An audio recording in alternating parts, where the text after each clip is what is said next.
Pangmalakasan ang 2026 lineup of shows na dapat ninyong abangan dito po sa Kapatid Network. Idagdag pa ang lalo pang kumikinang na roster of stars ng Kapatid Network. Exciting yan at live. Mula sa Meralco Theater, nasa frontline ng balitang yan si Faith Del Mundo.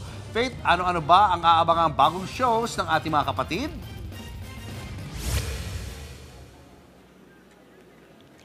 Yes, Julius, Cheryl, ramdam na nga yung excitement at yung Christmas vibe dito sa Meralco Theater.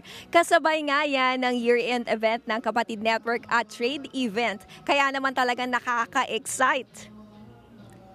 Ngayong gabi nga, nagniningning ang paligid hindi lang dahil sa makukulay na ilaw kundi sa dami ng mga celebrity. Of course, mamaya abangan natin ang presentation ng mga programang dapat tututukan at abangan ng ating mga kapatid dito sa TV5. Siyempre, isa na dyan ang kapatid OPM Countdown show na Vibe.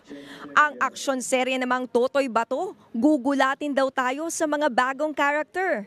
Naka-line up din for a new serye sina Enrique Hill at Andrea Virillantes. Abangan din ang Project Loki ng Viva starring kapatid star Dylan Menor with Jaida Avansado and Marco Gallo. Ilan nga lang yan sa mga pangmalakasang kapatid shows na mapapanood natin come 2026. At ngayong gabi, celebration din ito ng Kapatid Network with the many brands and companies na patuloy ang suporta sa TV5. Talaga naman level up ang aabangan natin, Cheryl at Julius, no? At nga maya-maya na lamang ay sisimula na yung programa. Marami na rin tayong mga nakitang artista na nandito sa Meralco Theater.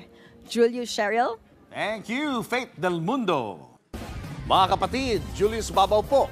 Para sa komprehensibo at makabuluhang balitaan at talakayan, mag-follow at mag-subscribe na sa social media pages ng News 5.